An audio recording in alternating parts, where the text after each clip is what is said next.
हरे कृष्णा। फाल्गुन का महीना हिंदू पंचांग का अंतिम महीना है। इस महीने की पूर्णिमा को फाल्गुनी नक्षत्र होने के कारण इस महीने का नाम फाल्गुन है। इस महीने को आनंद और उल्लास का महीना कहा जाता है। इस महीने से धीरे धीरे गर्मी आरंभ हो जाती है और सर्दी कम होने लगती है। हिंदू पंचांग के अनुसार नव वर्ष का पहला महीना चैत्र और आखिरी फाल्गुन होता है। फाल्गुन मास में बसंत ऋतु का समय होता है, इसीलिए चारों ओर छटा काफी निराली होती है। फाल्गुन मास में महादेव का प्रिय त्योहार महाशिवरात्रि आता है और इसके साथ ही रंगों का त्योहार होली भी इसी महीने में आता है। इस माह में भगवान श्री कृष्ण की आराधना विभिन्न प्रकार के सुगंधित फूलों से करनी चाहिए। फाल्गुन माह को फाल्गुन भी कहा जाता है और इस महीने का आगमन ही हर दिशा में रंगों को बिखेरता सा प्रतीत होता है। इस माह के दौरान प्रकृति में अनुपम छटा बिखरी होती है और इस मौसम में चंद्रमा के जन्म से संबंधित पौराणिक आख्यान भी हैं। इसी कारण इस माह में चंद्रमा और श्री कृष्ण की पूजा का विशेष महत्व बताया गया है। इस महीने में बाल कृष्ण, युवा कृष्ण और गुरु कृष्ण तीनों ही स्वरूपों की उपासना की जाती है। संतान के लिए बाल कृष्ण की पूजा करें, प्रेम और आनंद के लिए युवा कृष्ण की उपासना करें, ज्ञान और वैराग्य के लिए गुरु कृष्ण की उपासना करें।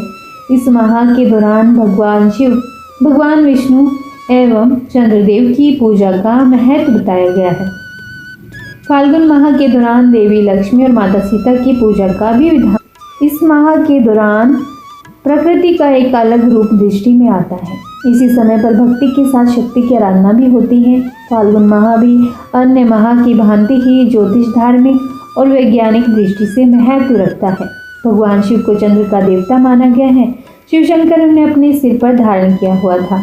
फाल्गुन में चंद्रदेव की पूजा करने से स्वास्थ्य, सौंदर्य, प्रेम, सम्मान और पारिवारिक सुख और शांति का वरदान मिलता है।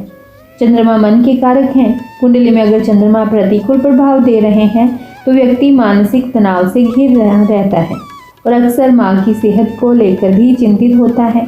फाल्गुन के महीने में चंद्रमा की उपासना से कुंडली में चंद्र दोष को दूर किया जा सकता है। माघ मास की तरह फाल्गुन में भी दान का महत्व है। इस महीने में भी जरूरतमंदों को अपनी योग्यता के अनुसार, सामर्थ्य के अनुसार शुद्ध घी, सरसों का तेल, मौसमी फल, अनाज, ये सब चीज़ें आप दान कर सकते हैं और पितरों के निमित्त तर्पण करने से शुभ फलों की भी प्राप्ति होती है। फाल्गुन माह में जन्म लेने वाला व्यक्ति गोरे रंग का होता है, दिखने में आकर्षक लगता है और बोलचाल में अधिक कुशल होता है। जातक का मन चंचल हो सकता है, बहुत अधिक चीज़ों को लेकर गंभीर न रह पाए। वह परोपकार के कार्यों में रुचि लेता है और अपनी विद्वता से वह धन कमाने में सफल रहता है। जातक द्वारा किए गए कार्यों में बुद्धिमानी का भाव पाया जाता है। प्रेम संबंधों के प्रति रुझान भी रखता है। वह जीवन में सभी भौतिक सुख सुविधाएं प्राप्त करने में सफल रहता है। इसके अतिरिक्त उसे विदेश में भ्रमण के अवसर प्राप्त होते हैं। अपने प्रेमी की प्रति भावनात्मक झुकाव भी बहुत अधिक होता है। जातक द्वारा किए गए कार्यों में बुद्धिमानी का भाव पाया जाता है। वह जीवन में सभी सुख सुविधाएं प्राप्त करने में सफल रहता है। फाल्गुन मास मात्र इसीलिए नहीं जाना जाता क्योंकि इस माह में होली का त्योहार आता है, बल्कि इस माह का धार्मिक महत्व भी है। यह महीना पतझड़ के बाद जीवन की एक नई शुरुआत का महीना है। जिस प्रकार रात के बाद सुबह अवश्य आती है, उसी प्रकार व्यक्ति जीवन की बाधाओं को पार करने के बाद उन्नति की एक नई शुरुआत करता है। फाल्गुन मास के दौरान बहुत से त्यौहार मनाए जाते हैं, जिसमें से मुख्य होली, शिवरात्रि, फाल्गुन पूर्णिमा और एकादशी हैं।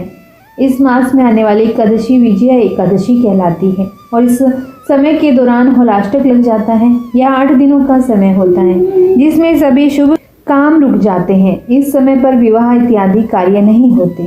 होली का आगमन प्रकृति से संबंधित होता है। होली रंगों का त्योहार है जिसमें जीवन के सभी रंग मिलकर एक हो जाते हैं। फाल्गुन माह की चतुर्दशी के दिन शिवरात्रि का त्योहार मनाया जाता है। इस शुभ दिन में महादेव और माता पार्वती का विवाह हुआ था। साल भर में आने वाली 12 शिवरात्रियों में से फाल्गुन मास में आने वाली शिवरात्रि को महाशिवरात्रि के नाम से भी पुकारा जाता है और यह सबसे अधिक महत्वपूर्ण मानी जाती है।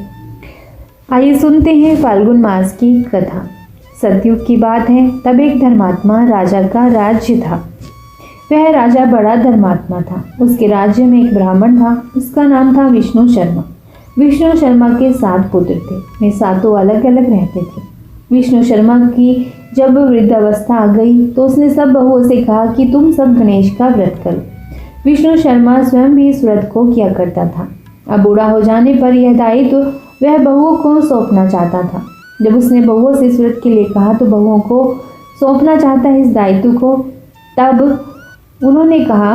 बहुओं ने नाक सिकोड़ते हुए उसकी आज्ञा न मानकर उसका अपमान कर दिया और फिर अंत में एक छोटी बहू ने अपने ससुर की बात मान ली। उसने पूजा का सामान की सारी व्यवस्था की और ससुर के साथ व्रत किया और भोजन नहीं किया। ससुर को भोजन करा दिया। जब आधी रात बीती तो विष्णु शर्मा को उल्टी और दस्त लग गई। छोटी बहू ने मलमूत्र से गंदे हुए कपड़ों को साफ करके ससुर के शरीर को धोया और पोंछा। पूरी रात बिना कुछ खाए पिए जागती रही। गणेश जी ने उन दोनों पर अपनी कृपा की। ससुर का स्वास्थ्य ठीक हो गया और छोटी बहू का घर धन धान्य से पूर्ण हो गया। फिर तो अन्य बहुओं को भी इस घटना से प्रेरणा मिली और उन्होंने भी गणेश जी का व्रत किया। जो भी व्यक्ति गणेश जी का व्रत सच्चे मन से करता है, भगवान गणेश जी उसकी सभी मनोकामनाएं पूर्ण करते हैं। आइए सुनते हैं फाल्गुन मास की कुछ महत्वपूर्ण बातें। इनको ध्यान में रखते हुए इस महीने में पूजा पाठ करें। फाल्गुन मास के दौरान व्यक्ति अपने आहार का भी ध्यान रखे। सामान्य और संतुलित आहार करना ही उत्तम होता है।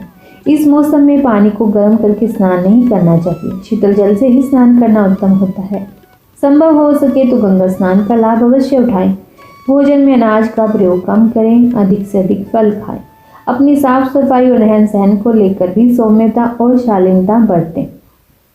इस महीने के दौरान भगवान कृष्ण का पूजन करें और फूल और फूलों का उपयोग अधिक करना चाहिए। फलों का भी भगवान शिव को बेलपत्र चढ़ाने चाहिए और फाल्गुन मास की पूर्णिमा के दिन देवताओं को अबीर और गुलाल अर्पित करना चाहिए। आर्थिक एवं दाम्पत्य सुख समृद्धि के लिए माता पार्वती एवं देवी लक्ष्मी की उपासना में कुमकुम और सुगंधित वस्तुओं का उपयोग करना शुभ होता है, जैसे कि इत्र आदि का। अगर क्रोध या चिड़चिड़ाहट की समस्या हो तो श्री कृष्ण को पूरे महीने नियमित रूप से अबीर गुलाल अर्पित करते रहें। और यदि कोई मानसिक परेशानी है तो सुगंधित जल से स्नान करें और चंदन की सुगंध का प्रयोग करें।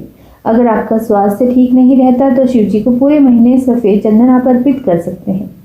और यदि आपको धन संबंधी कोई समस्या है तो गुलाब का इत्र या गुलाब माता लक्ष्मी को जरूर अर्पित करें।